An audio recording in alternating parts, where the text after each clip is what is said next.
Development economics में हमारा next topic है जो हमारे पास न्यू ह्यूमन डेवलपमेंट इंडेक्स है। जो पहले वाला HDI था वो हमारे पास जो था वो GDP पे जो था डिपेंड करता था, लेकिन इसमें और भी बहुत सी चीज़ें आ जाती हैं, जैसे कि जो हमारे पास बाहर जाके लोग काम करते हैं उनकी जो अर्निंग है वो कुछ चीज़ें जो थी वो इंक्लूड नहीं थी GDP में। इस वजह से अब जो न्यू आया है मेजरमेंट का तरीका वो न्यू ह्यूमन डेवलपमेंट इंडेक्स है। इसमें बाकी चीज़ें तो सारी वही हैं और ये काम भी उसी चीज़ पे करता है जिस पे पुराने वाला HDI करता था, लेकिन ये इसमें कुछ चीज़ें जो हैं वो चेंज हैं, वो न्यू हैं। इसमें थोड़ा सा डिफरेंस है, अब वो हम पढ़ेंगे तो हमें खुद मालूम हो जाएगा। इसमें भी वही तीन चीज़ें हैं। हमारे पास पहले लाइफ एक्सपेक्टेंसी आ जाती है हेल्थ से रिलेटेड, फिर हमारे पास लिटरेसी रेट आ जाता है, एजुकेशन इंडेक्स, फिर हमारे पास कैपिटा आ जाता है, पर कैपिटा इनकम आ जाती है। सबसे पहले इसमें जो लाइफ एक्सपेक्टेंसी का फार्मूला है वो हमारे पास लाइफ एक्सपेक्टेंसी है -20 है। इसमें उसमें 25 था, इसमें 20 है। वहाँ पे वो पुराना है तो जो लाइफ एक्सपेक्टेंसी थी वो थोड़ी ज़्यादा थी, लो जो थी वो 25 थी, यहाँ पे 20 है, क्योंकि लोग आजकल ज़्यादा नेचुरल और ऑर्गेनिक जो फूड है वो नहीं खाते और जो है आर्टिफिशियल फूड ज़्यादा खाते हैं। तो एज जो है लेस एज जो है लो एज वो कम हो गई है लाइफ एक्सपेक्टेंसी की, तो इसमें 20 है। और जो हाईएस्ट है वो भी 83.2 रह गई है, बल्कि जिसमें जो हमने पहले पढ़ी थी उसमें 85 थी। तो इसका फार्मूला ये है life expectancy -20 divided by 83.2 -20 highest minus lowest divide कर दें। उसके बाद हमने एजुकेशन इंडेक्स फाइंड करना है अगर किसी कंट्री का, तो हमारे पास दो चीज़ें होनी चाहिए एजुकेशन इंडेक्स फाइंड करने के लिए। सबसे पहले हमारे पास मीन ईयर ऑफ स्कूलिंग होना चाहिए और एक्सपेक्टेड ईयर ऑफ स्कूलिंग होना चाहिए। उसको हमने माइनस कर देना है 0 से और डिवाइड कर देना है 0.951 से और माइनस कर देना है उसको 0 से।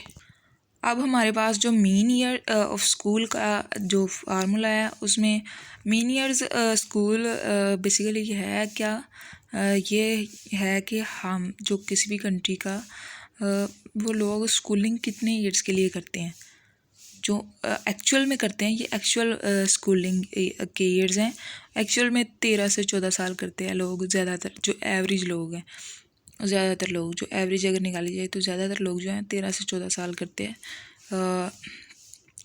इसका फार्मूला ये है मीन ईयर ऑफ स्कूलिंग, किसी भी कंट्री के मीन ईयर्स हमने ले लिए और इसको माइनस कर दिया 0 से, डिवाइड कर दिया हमने 13.2 से -0। और इसमें और पुराने वाले HDI में ये फ़र्क है कि वहाँ हम अडल्ट लिटरेसी रेट इंडेक्स करते थे और यहाँ पे हम मीन ईयर ऑफ स्कूलिंग कर रहे हैं। उसके बाद हम एजुकेशन में दूसरा जो कंपोनेंट था एजुकेशन का उसमें हम ग्रोस इनरोलमेंट करते थे फाइंड, और इसमें हम कर रहे हैं expected year of school. Education का जो दूसरा कंपोनेंट है वो हमारे पास है एक्सपेक्टेड ईयर ऑफ स्कूलिंग।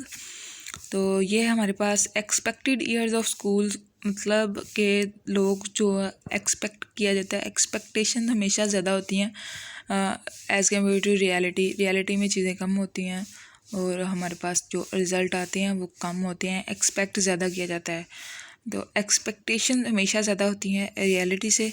इसका फार्मूला हमारे पास mean expected year of schools किसी भी कंट्री के हमने लिया जिसका हमने फाइंड करना है HDI, उसको माइनस कर दिया 0 के साथ और उसको डिवाइड कर दिया 20.6 -0 के साथ। इससे हमने एजुकेशन इंडेक्स के फार्मूला में पुट कर दिया इसकी वैल्यू को और जो हमारे पास मीन ईयर ऑफ स्कूल आया था उसकी वैल्यू को, तो फिर हमने फाइंड कर लिया एजुकेशन इंडेक्स। इसके बाद हमने थर्ड जो इसका कंपोनेंट है न्यू HDI का, उसमें हमने इनकम पर कैपिटा फाइंड करना है। इनकम पर कैपिटा फाइंड किया हमने कैसे, उस वाले में हम जो पुराने वाला है उसमें हम GDP को यूज़ करते थे, इसमें हम GNI को यूज़ करते हैं, उसमें हम सिंपल लॉग यूज़ करते थे, इसमें हम नेचुरल लॉग यूज़ करते हैं। GNI और GDP में फ़र्क ये है कि जो GDP है उसमें जो एक कंट्री की बाउंड्री के अंदर जो प्रोडक्शन हो रही होती है उसको हम मेजर करते हैं, वो GDP होती है।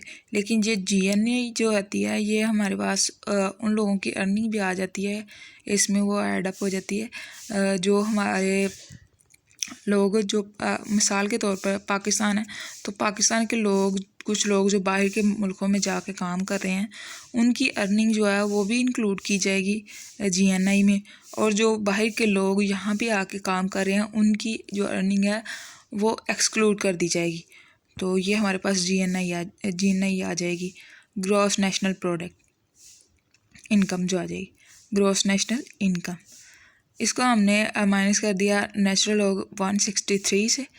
पहले हमने लॉग सिंपल लॉग को 100 के साथ 100 का सिंपल लॉग लिया था, यहाँ पे हम 163 का नेचुरल लॉग ले रहे हैं, इसको डिवाइड कर रहे हैं नेचुरल लॉग के साथ 1082/11। अब जो हाईएस्ट इनकम है वो भी ज़्यादा हो गई है क्योंकि जो करेंसी है उसकी वैल्यू कम हो गई है।